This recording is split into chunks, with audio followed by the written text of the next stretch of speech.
સુરતમાં કાયદો અને વ્યવસ્થાની સ્થિતિ ખરેખર કથળી રહી છે। ત્યાં સુરતના અઠવા પોલીસ મથક વિસ્તારમાં મકાઈ પુલ પાસે એક યુવાનની લાકડાના ફટકા મારી ઘાતકી હત્યા કરાતા પોલીસ દોડતી થઈ ગઈ હતી, તો પોલીસે લાશનો કબજો લઈ પીએમ અર્થે હોસ્પિટલમાં ખસેડી છે।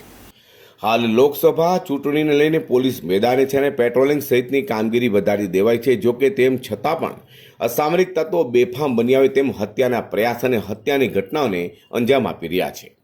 ત્યારે અઠવા લાઇન્સ પોલીસ મથકની હદમાં ફરી એક હત્યાની ઘટના બનવા પામી છે।